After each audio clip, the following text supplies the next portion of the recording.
the audio.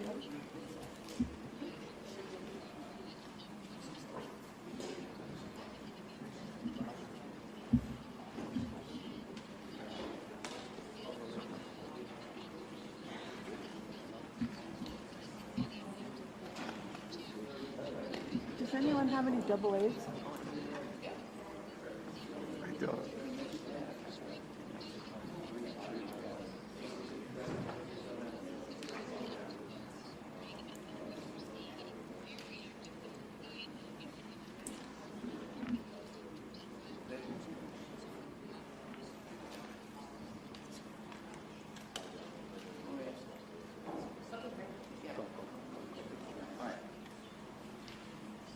Thank you all for joining us for our morning press briefing. We're going to keep these morning remarks brief, and we'll open up with questions at the end. I'd like to welcome up our first speaker, Director of Office of Emergency Management, Kevin McGowan. Thank you, Supervisor, for the introduction. I'd like to share some important announcements about the county's emergency alert system and the progress that we've made with our partners in addressing the alerts that have been going out in error. Late yesterday afternoon, we distributed a press release that details some of the immediate improvements that are now taking place. Copies of this press release are available at the front of the room. First, we have made an initial determination that the erroneous alert that went out the first time on Thursday from the Emergency Operations Center was indeed correctly targeted to the right recipients. We believe that the problem occurred in the software system that accidentally blasted this alert countywide rather than to the targeted recipients who needed to get the information to safely prepare to evacuate. As we drill down with our vendor to establish the root cause and apply corrective measures, we are taking the immediate step of changing our alert and notification system to partner with the California Governor's Office of Emergency Services and the State Alert and Warning Center. The county's Emergency Operations Center is already tied in with the state's Operations Center and can actively issue emergencies and the State Alert and Warning Center. The county's Emergency Operations Center is already tied in with the state's Operations Center and can actively issue emergency notifications in coordination with the state utilizing the state system. Second, on the issue of the echo alerts that continued to go out countywide yesterday after the first erroneous alert was corrected, we've been working tirelessly with FEMA, the FCC, the state, and our region's telecommunications providers, and we've made the preliminary determination that the echo alerts happened as cell towers came back online after they were knocked offline due to this disaster. The outdated alerts were cached in the system, and as they came back online, started being released to the public. We are very grateful to our federal and state partners who are working with the cell phone providers to make sure that all of these outdated alerts are flushed from the cell phone towers so that this ceases. We believe this process is largely complete, and we are working with our federal partners and the providers to ensure that there is not a reoccurrence of the alerts going out in error.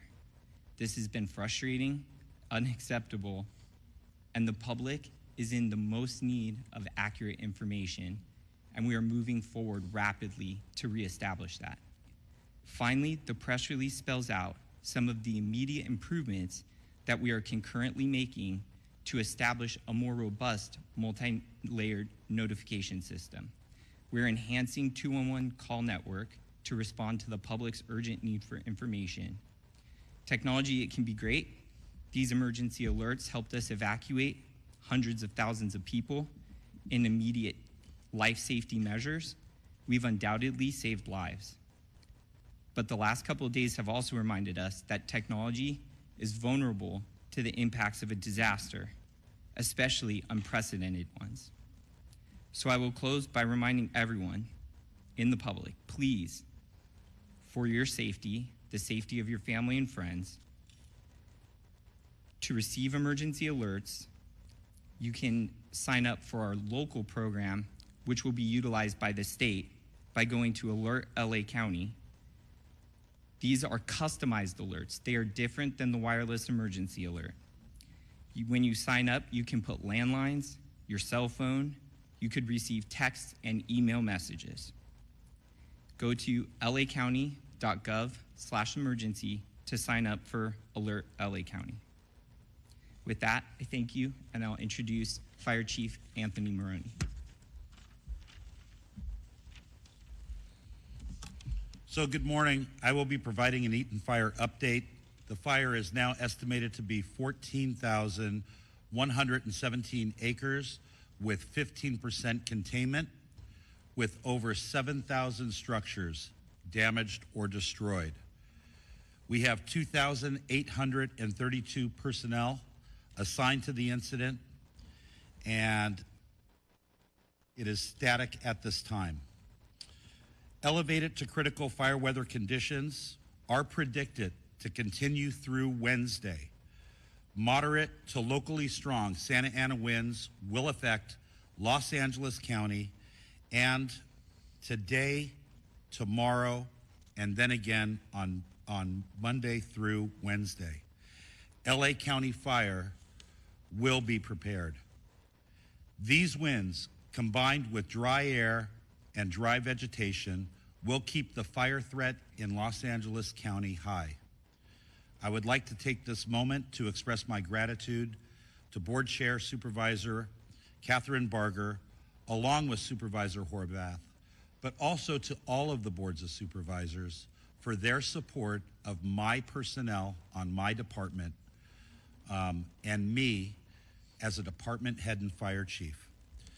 To our first responders battling these wildfires from the air and ground, we recognize and commend their tireless dedication in protecting residents and properties. And finally, to our residents, please rest assured that we will continue to battle these wildfires until they are fully contained. We stand alongside all of you as we begin to plan for the repopulation, the recovery, and the rebuilding.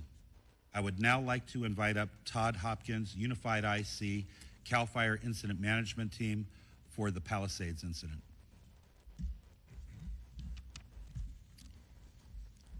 Good morning.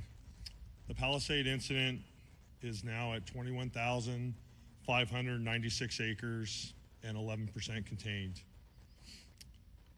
It is being in Unified Command with CAL FIRE Incident Management Team 2 coordinating the efforts.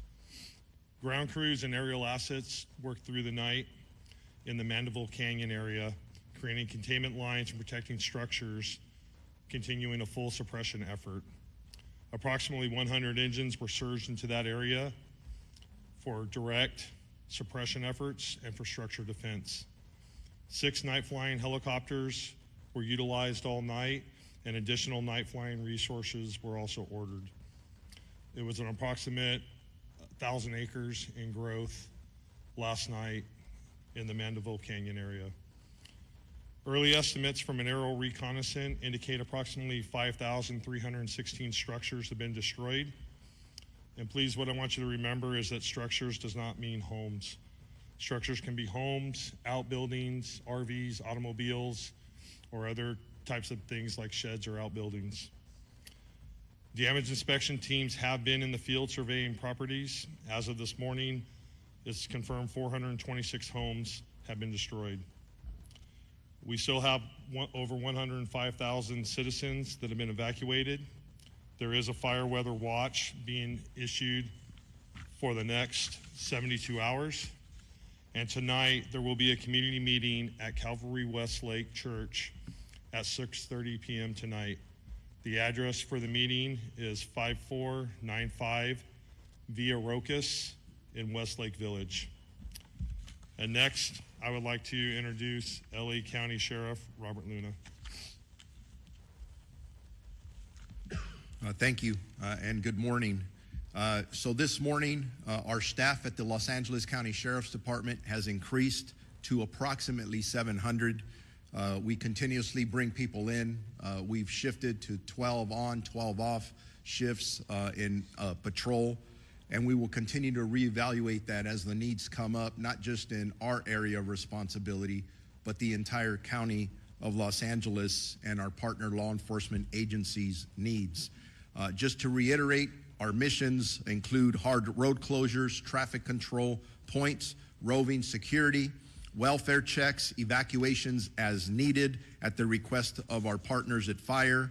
And from what I'm told currently, we are not performing any evacuations, but that can change at a minute's notice. And we're doing escorts for essential service needs, like animal recoveries, medications, and things of that nature. Now, I want to take a couple of minutes to explain this so that hopefully everybody understands. An evacuation order versus warning. And I want to put this out to our community, some of them who have been significantly impacted. And we're trying to have as much empathy as we possibly can, but safety does come first. I would like to reemphasize that an evacuation order is a mandatory directive for residents to leave the area immediately due to imminent danger. Wildfire, floods, anything of that nature. Failure to heed our warnings can put individuals at risk and potentially interfere with emergency response efforts. You've heard me say it the last couple of days. Every miraculous story of a rescue or tragedies that we're encountering, the majority are people who did not heed the warning to leave or the order to leave. Failure to heed these warnings, I already talked about that. Evacuation warnings are precautionary alerts informing residents that they should be prepared to evacuate as the situation may worsen, so you got to be ready to go. A lot of people are coming back saying, hey, I need my medicine. Please try and remember, and I know it's chaotic, it's stressful, it's not easy. Important paperwork, your medication, your pets, maybe supplies for your pets, those kind of things, have those ready to go. While it's not mandatory, it's strongly advised to prepare to leave the area to make other arrangements. Please understand the decisions to evacuate or issue warnings are not made lightly. I have been at command posts or other venues where they're talked about very seriously. We do not want to inconvenience people that we don't have to, but there's always a top priority. Is your life in danger? That's what the priorities are made for. Many orders have been downgraded or lifted related to the Eaton fire, such as Glendale, La Crescentia, much of Pasadena, Monrovia, La Cañada, Flint Ridge, Arcadia, and some in Sierra Madre. We continue to reevaluate these areas, and we will adjust when the time is appropriate. Overall, evacuations for the Palisades, Eaton, Hearst, Kenneth, and Lydia fires, numbers are both for the county and city area. Evacuation orders are approximately at 153,000 residents that are under the evacuation orders, and approximately 57,000 structures are still at risk. Regarding evacuation warnings, approximately 166,000 or a little over 166,000 residents are under evacuation warnings. I'm going to switch now to the curfew order that we have in place. A curfew order was established for the Palisades and Eaton fire areas in all mandatory evacuation zones that will be in effect from 6 p.m. to 6 a.m. until further notice. That is something else we continuously will be evaluating.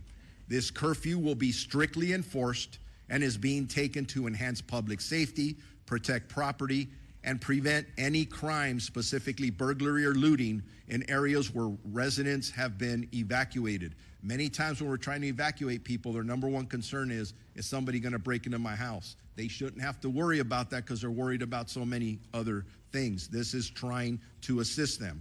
We ask that all individuals comply with the curfew and stay clear of the affected zones unless you are authorized personnel or emergency responders.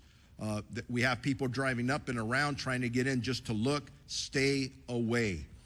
Anyone found in violation of this curfew will be subject to arrest for a misdemeanor offense under the county code, and conviction may result in a fine of $1,000 or jail. We understand that this is extremely stressful and absolutely challenging, but we appreciate our public's cooperation, our community's cooperation as we work together to get through this crisis, and we will do it together. National Guard deployment. We have roughly 400 National Guard members deployed around the region that are assisting not only us, but our partners at the Los Angeles Police Department, Pasadena Police Department, Santa Monica Police Department, Azusa Police Department, Arcadia and Sierra Madre Police Departments. They're assisting with road closures and critical infrastructure missions. I want to switch now to arrest and criminal activity. These numbers fluctuate and they do change. In total, we have made 22 arrests between the Eaton Palisades fire, 19 arrests in the Eaton area, and 3 in the Palisades area. All these individuals were in areas they were not supposed to be there, meaning they had no business being there. Of the 4 arrested last night, 2 were arrested for unauthorized entry of emergency areas. Basically, we had 2 arrests for curfew violations. You heard me say it yesterday. We've directed our deputies that under these circumstances, if you get arrested for a curfew violation, you are not going to be cited and released. Those 2 individuals were actually booked at stations. So I'm just letting you know, you go out there and you violate this curfew, you are going to spend time in jail. You're not going to get cited and released. I want to make that very clear. Most of the arrests were made for burglary, looting, including trespassing, possession of narcotics, identity theft, and 1 suspect was on active parole and charged with the possession of a concealed firearm. These are the kind of folks that our deputies are encountering, stopping, investigating. Some of them need to arrest, some of them don't. These did. Switching gears on you again, something that we're starting to do this morning. Search and Rescue Task Force. Through Unified Command, the department has committed 40 members of its specialized search and rescue teams to work jointly with our partners at Los Angeles County Fire, Urban Search and Rescue Team, the Coroner's Office for LA County, FEMA, the Office of Emergency Services, and the use of cadaver dogs to search for remains and reunite families. They will conduct systematic grid searches that will commence this morning to locate missing persons and reunite families. Due to safety concerns, we are unable to safely search the impacted areas during the hours of darkness. So this will only be taking place while there's light. We will be staffing a joint family assistance center at 300 East Green Street in the city of Pasadena from 9 a.m. to 6 p.m. People will be greeted by deputies along with providing them with additional resources that they may need. If our residents need to take a missing report, our deputies will do that at that point. I encourage you, if you believe somebody's missing, go there, talk to the deputies. We will assist you in any which way that we can. Regarding deaths at this point, and again, this information continues to change. Be patient with us. We have confirmed 11 deaths in our jurisdiction. Again, that does not include LAPD and Pasadena. This is just LA County Sheriff's area of responsibility. 8 in the Eaton Fire and 3 in the Palisades County area. We also have reports for 13 missing individuals. Are those related or not? Maybe, maybe not. We hope to find everybody safe. We want to bring closure to the families. Family assistance centers are open to provide information to people looking for missing and family and friends, and they will be comprised of the Office of Emergency Management, Sheriff's personnel, Los Angeles Police Department, Red Cross, Medical Examiner, and the Department of Mental Health for the County of Los Angeles.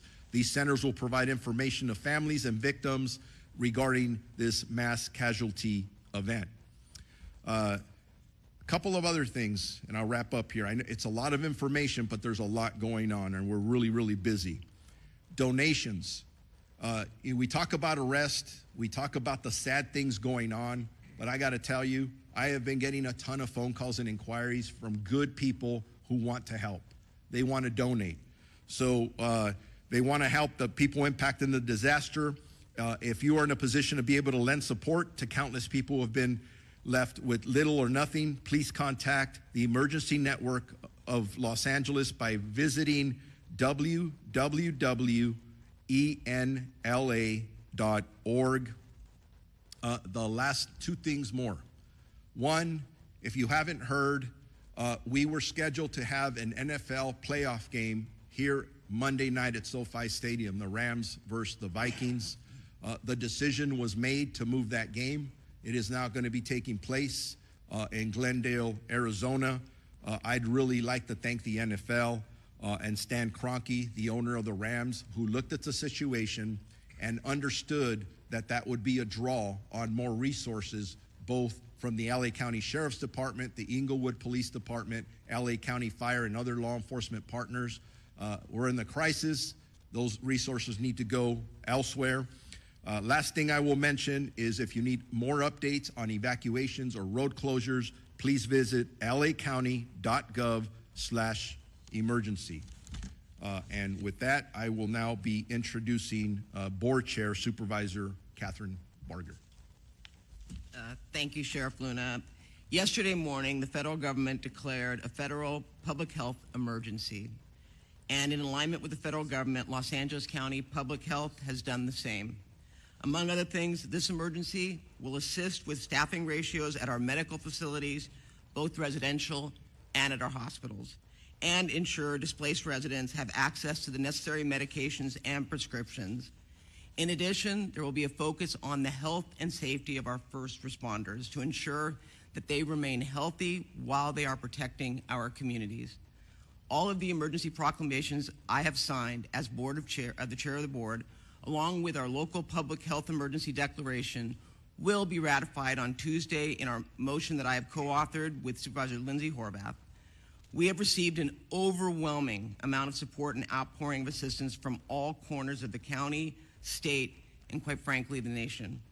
It is paramount that we appropriately harness and utilize these resources to maximize the benefit to the impacted residents to address their most immediate needs. And let me go off script for a minute. Last night when I got home, one of my dear friends lost everything. And I went on the GoFundMe page that was set up by his family. And I was shocked to find out that to give $500, they were going to charge me $95. So I'm going to be reaching out to the CEO of GoFundMe to find out if at the very least they can cut the cost in order to ensure that the money goes directly to the family. I think it's important for us to recognize that I know it's a company and they deserve to be able to pay for their overhead, but at the same time, we are in a crisis. These families are suffering. So again, I'm going to be reaching out to the CEO of GoFundMe to ask him to, at the very least, slash the amount of money that's costing to give to people in need. To that end, with the fact that we are looking at how to best harness and utilize these resources, a motion which is going to be co-authored with Supervisor Horvath is going to include a directive to our Chief Executive Officer to immediately work on the development, oversight, and draft parameters of a fund to be managed by a third-party fiscal sponsor to provide flexible spending that supports the most impacted individuals in the communities that have been devastated by these fires. On that note, I also want to take a moment to emphasize to our constituents that we will be here during the recovery process every step of the way. I've talked to people that want to know when they can begin to rebuild. I'm directing our county departments to set up local assistance centers for residents who've lost their homes. These will be one-stop shops for resources on the ground and in the community. We are here for you, and we will be here for you throughout the entire time it takes to restore our neighborhoods impacted by the fires. We are going to rebuild LA, and we're going to rebuild it in a timely fashion. Lastly, I want to mention an important resource for those who've been displaced and in need to begin the claims process. All our LA County libraries and their staff are available for displaced residents to use computers and internet access to complete the FEMA and assessor claim forms. We have also engaged the assessor to provide a warm line for the library to get questions quickly answered and resolved for residents. I continue to work with FEMA to address the problem that has occurred when people apply and they check the box that says they have insurance. Their claim is automatically denied. FEMA is aware of this glitch and is working to correct it. As soon as we get an update, I promise you we will provide that information. But I encourage everyone to go to any one of our libraries or go online if you have access to a computer to begin the claims process with FEMA. And if you have any issues, be patient. We are working day and night to make sure that we get you the answers. With that, I would like to turn it over to my colleague, Supervisor Lindsay Horvath. Thank you, Madam Chair. I really appreciate your strong, clear, and resolute leadership in this time of crisis. I know that people are concerned, and the united partnership of everyone standing here this morning is essential to ensuring that everyone remains safe and that we are able to move forward towards recovery in a united fashion. LA County had another night of unimaginable terror and heartbreak, and even more Angelenos evacuated due to the northeast expansion of the Palisades fire. I want to thank all of you who have and are swiftly evacuating. Your cooperation is essential to keeping you, your loved ones, and our first responders safe. The evacuation order from last night includes Sunset Boulevard north to Encino Reservoir, from the 405 freeway west to Mandeville Canyon.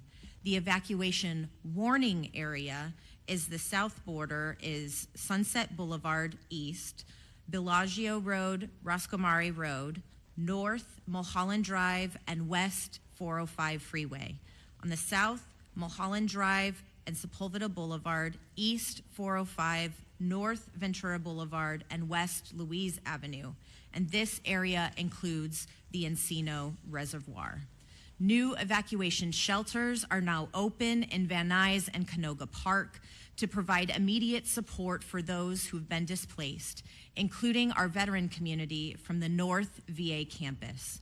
Overnight, the American Red Cross and field teams from every city, county, state, and federal district were mobilizing on the ground to help move safely our evacuated residents into safety.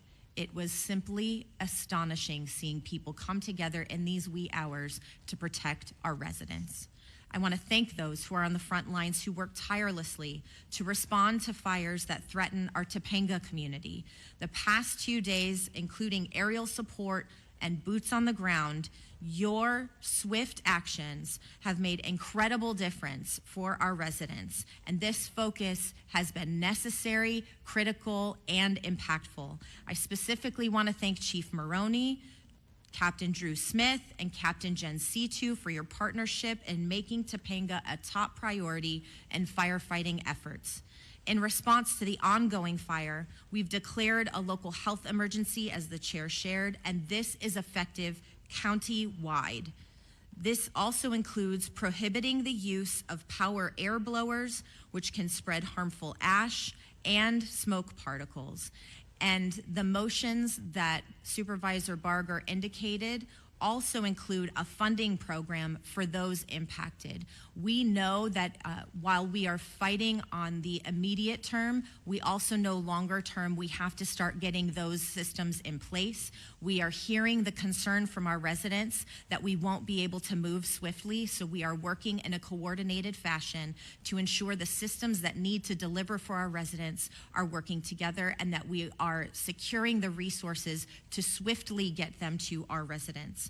We're also urging residents to avoid ocean waters from Surfrider Beach to Dockweiler State Beach due to contamination caused by the fires. Please prioritize your health and follow these guidelines.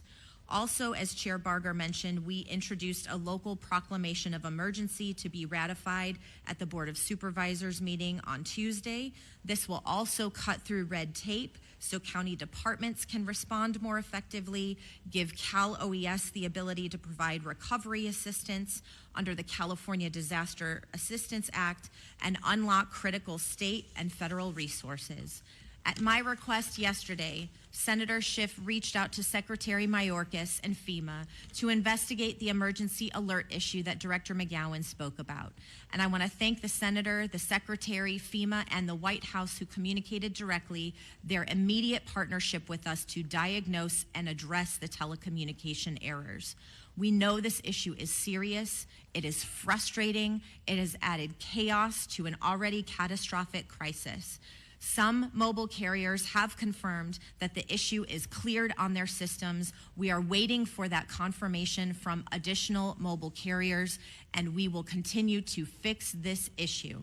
I know these are incredibly challenging and devastating times for our community, but I want to remind everyone, we are here for you. You see partnership in every shelter, incident command post, and across our resilient and beautiful county. Together, we will rebuild and recover. Remember, all mandatory evacuation orders and warnings, in addition to all emergency information, can be found at emergency.lacounty.gov.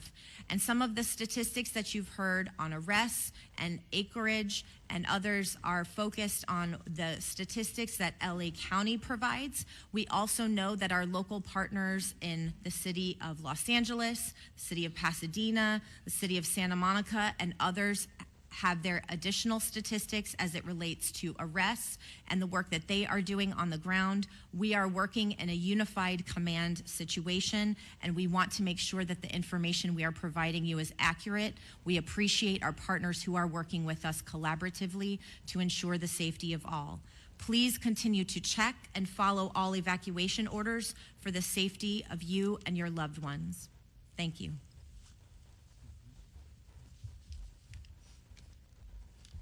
Thank you. We also want to recognize a few individuals that have joined us at today's press conference. We have with us State Board of Equalization Chair Antonio Vasquez, and also Senator Ben Allen, and we are also joined this morning by U.S. Fire Administrator Dr. Lori Moore-Merrill. Thank you for being here. We will now transition to question and answer with the press. Does anyone have a question?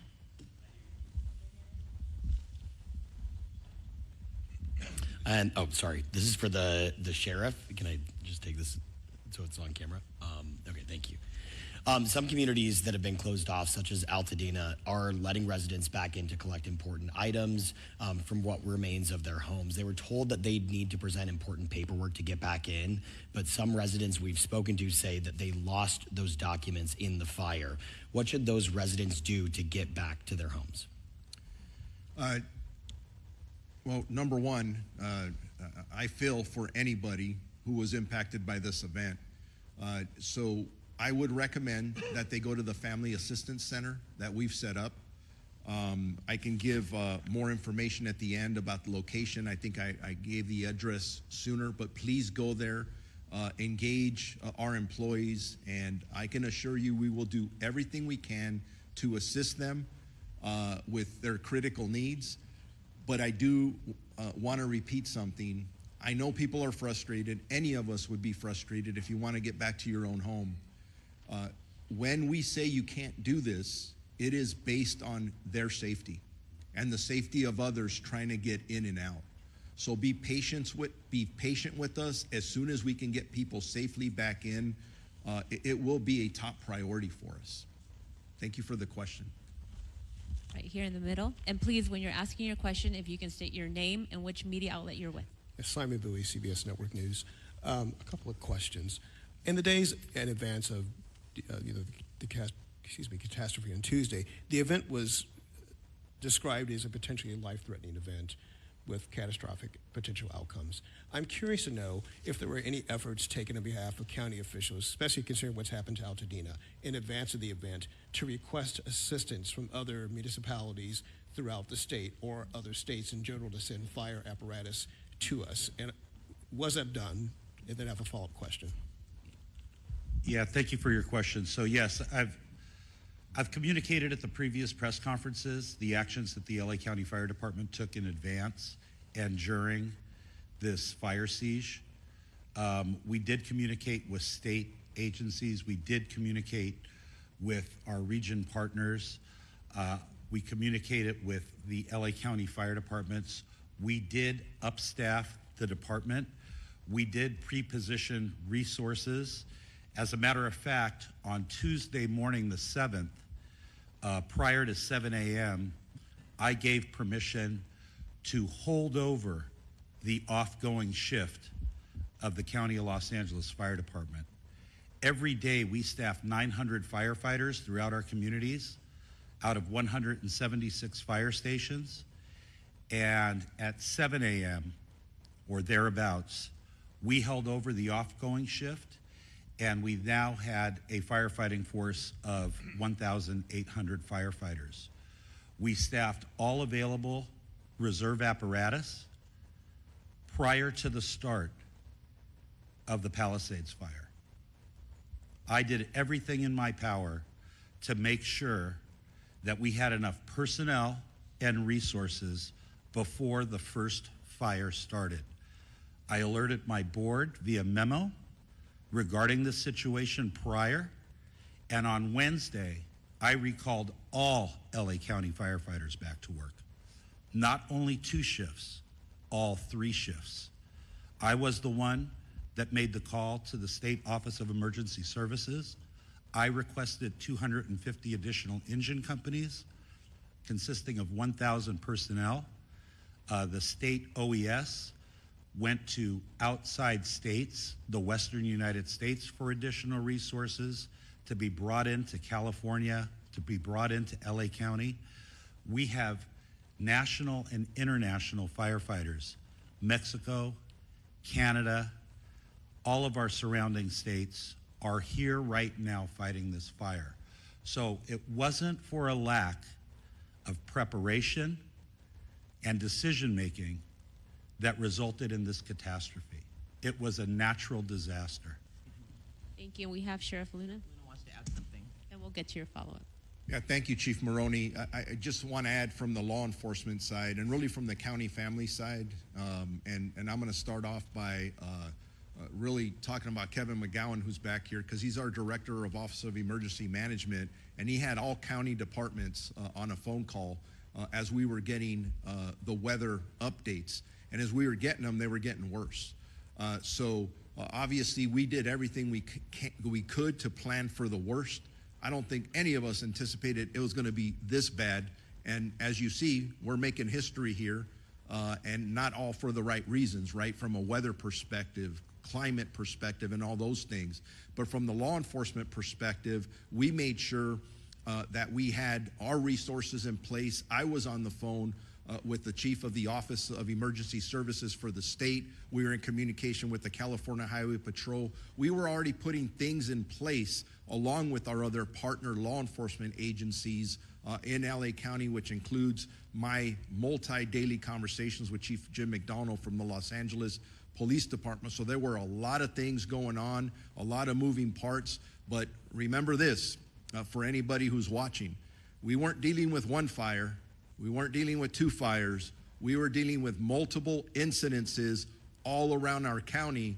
And I got to tell you, from a first responder perspective, we're still answering 911 calls. We are still responding to people who are asking for help throughout the entire county of Los Angeles. So I just like to throw this out. And you're going to ask tough questions. We need to answer those tough questions. But man, I'm telling you, I am so proud, and I could speak from the policing side of it, our deputy sheriffs, because most of them haven't had a day off.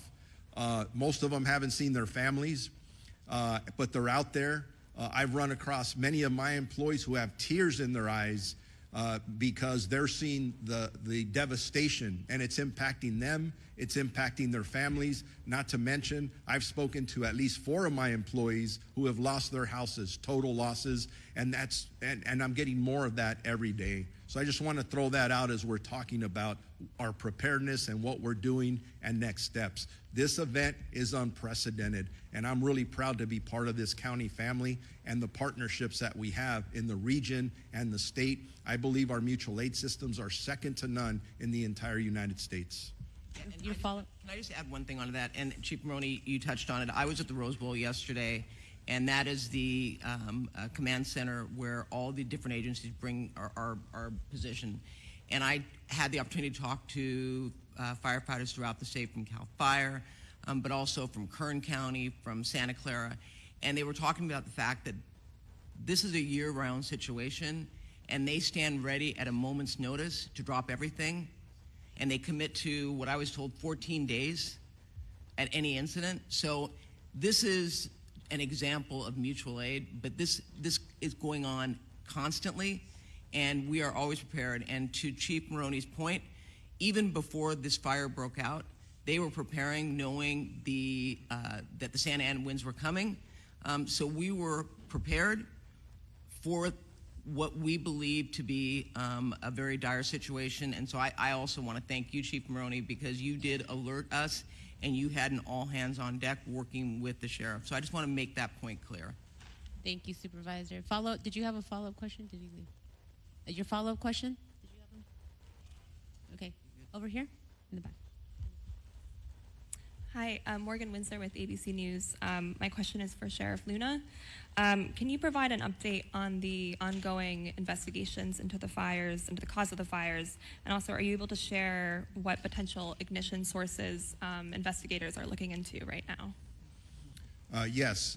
As I stand here right now, from the last update I have, it is still absolutely an extremely active and fluid investigation. And what I mean by that is not only do I have assigned detectives working on the multiple fires, but we are working in collaboration with LA County Fire, LA City Fire, the Los Angeles Police Department, the FBI, and the ATF. And they are meeting as we speak. And I can tell you this, that we don't want any gaps in information. Any and every clue is important. And it does give me an opportunity at this point to say this to all of you. If anybody out there has any information on anything suspicious, maybe there's a conversation, maybe there's a social media post, something that you think just doesn't sound right, get it to us. We are not going to leave any rock unturned if this is a criminal act. If, I'm not saying it's going to be. If it is, we need to hold whoever did this or groups responsible. But we're not there yet. This could have been caused by other causes. But everything is absolutely on the table. Thank you. One last question here in front. Hi, Kirsten with KCAL News. Clarification on the alert system. Is it required for residents to go online and sign up? There's no automatic alert. I mean, some people don't have power or access to the internet to do that process. Will they be automatically notified at all if they are in that zone? Yes, the system that we're partnering with the California Office of Emergency Services still has the ability to issue wireless emergency alerts through their process. That is the push notification that goes to cell phones. If people have, right now the best way, if you don't have access to sign up directly with through the internet onto the alert system, would be to call 211 and get assistance through that source. Thank you. That's the end of our press conference. To be clear, if I may, I just want to be clear. You don't have to sign up. You'll get the alerts automatically. Anything that you want in addition, I think what Director McGowan is saying is any clarification that people need, you can go online. If you can't go online, you can call 211, but the alerts are automatically being sent. And you also can't unsubscribe, which is, I know, been frustrating for people too. They want to shut the alerts off as they've been disturbing through that repetitive process. Yeah. Thank you for that. Thank you for joining us today. It's the end of our press conference. See you tomorrow at 0800.